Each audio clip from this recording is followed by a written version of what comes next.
Assalamualaikum warahmatullahi wabarakatuh. Salam Pramuka. Perkenalkan, nama saya Amalia Kusmani Tias. Di sini saya akan menjelaskan yaitu materi tentang postur pembina. Yang saya akan bahas yang pertama yaitu jelaskan paradigma pembinaan kepramukaan dengan sistem Amongnya. Sistem Among merupakan salah satu cara pelaksanaan pendidikan dalam gerakan pramuka. Dengan sistem ini, pembina memberikan kebebasan kepada peserta didik untuk dapat bergerak dan bertindak secara leluasa. Dengan sejauh mungkin menghindari unsur-unsur perintah, keharusan, paksaan sepanjang tidak merugikan baik bagi diri sendiri maupun masyarakat sekitarnya.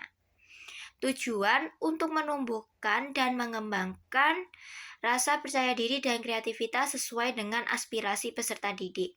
Sistem Among dalam bentuk kalimat adalah ing ngaso sung tulodo ing madya mangun karso tutwuri handayani, yang mana artinya yaitu di depan memberi teladan, di tengah membangun kemauan, dan dari belakang memberi dorongan dan pengaruh yang baik ke arah kemandirian.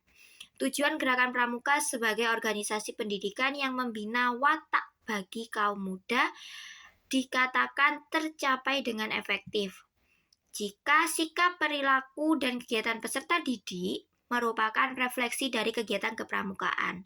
Untuk mencapai hal tersebut, maka proses pendidikan harus diberikan secara konkret untuk mencapai hal tersebut dengan berupa contoh yaitu teladan bagi peserta didik.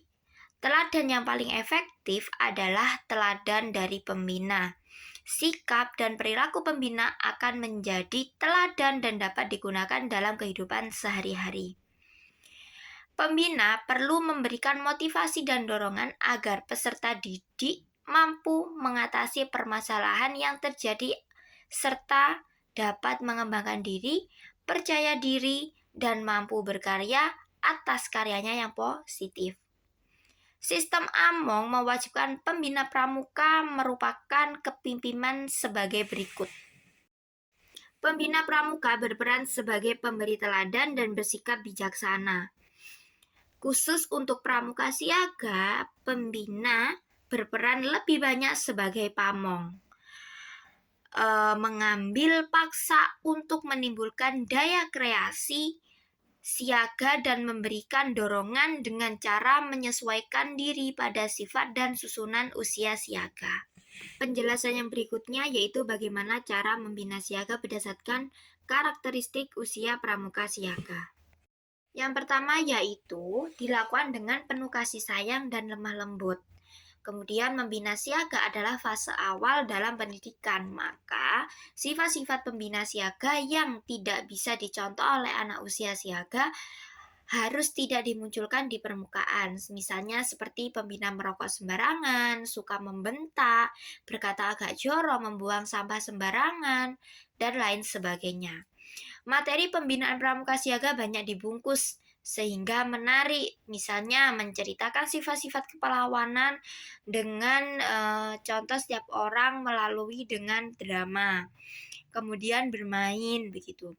Kemudian yang selanjutnya yaitu sesuatu yang hayal, baik untuk memupuk imajinasi siaga tetapi jangan dilebih-lebihkan. Cerita tentang fabel, parafabel baik pula untuk siaga. Dalam abad modern ini, baik pula apabila menggunakan imajinasi tersebut dan dipadukan dengan teknologi yang sudah berkembang pada zaman sekarang.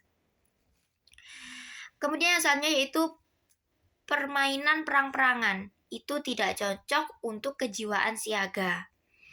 Mungkin main tikus-tikusan, kucing tikus. Jadi mereka merasa bertanggung jawab atas tugasnya.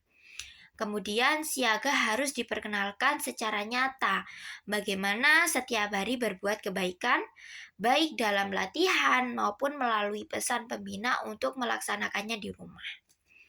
Terus yang kemudian yaitu siaga diperkenalkan aturan-aturan keluarga dan cara-cara yang baik tentang bagaimana mematuhi ayah ibundanya.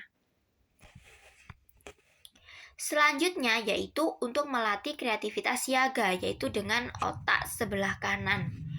Maka akan sangat baik mereka ditugasi membuat lagu sederhana atau jingle, yel-yel, terus tarian, menulis pengalaman atau mengarang dan menyemarakan kasih sayang bersama-sama.